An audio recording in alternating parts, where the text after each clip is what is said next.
This is the latest project by Destin Daniel Cretton, whose work I'm fairly familiar with. I liked the movie Short Term 12 quite a bit, and there were some things to like about The Glass Castle as well. Although that one did have some issues and as a whole didn't work quite as well. This time around though he takes on a bit of a different kind of story. Based on real events, and it's about this young ambitious lawyer, fresh out of law school, played by Michael B. Jordan, who decides to go down to Alabama to represent inmates on death row. And the story here follows one case in particular, the case of a man called Johnny D. A man who this lawyer has reason to believe might not be guilty of the crime he's been convicted for. And the guy is played by Jamie Foxx, who I don't think I've seen in anything in a little while now. And you know what? I forgot how good of an actor he is, because he's excellent in this. I mean, easily the best performance in this movie, although I wouldn't say anyone else is bad in it either. However, I've never been any sort of Michael B. Jordan fanboy, and he didn't really blow me away here either. He's usually solid, but that's pretty much it, and I liked the Creed movies a lot.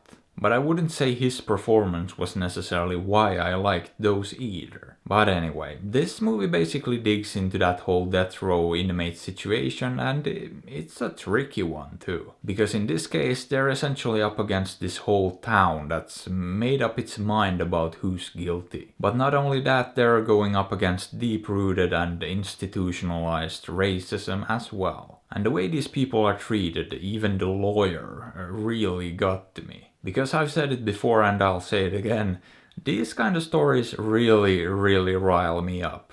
Especially if they're done right. They get to me and they really get my blood boiling. When you gotta watch people being treated unfairly and unjustly for no reason at all. That's a good way to get me engaged and to get me invested in the story. And this one does that very well. There are a couple of scenes in particular that really got to me. And it's not just down to what happens, but how it's executed too, and this movie nailed it. So as far as the filmmaking in this goes, I would call it very effective. I mean, the movie looks good, but it's more about the tone and the editing and everything like that I really appreciated. Because most scenes I feel like did exactly what they set out to do. And I can't think of a single one that felt out of place in any way or anything like that. Every scene just had a clear goal it needed to accomplish, and it did precisely what it needed to. Which I guess brings me to the pacing, because this is a relatively long movie. And a slow one at that. There's not really any action or a lot of stuff going on. It's mostly just a drama where people sit around talking a lot, trying to get to the bottom of things. But not for a moment was I bored, and never did it feel like it was dragging. In fact, it was fairly effortless to watch considering the pace and the length of it.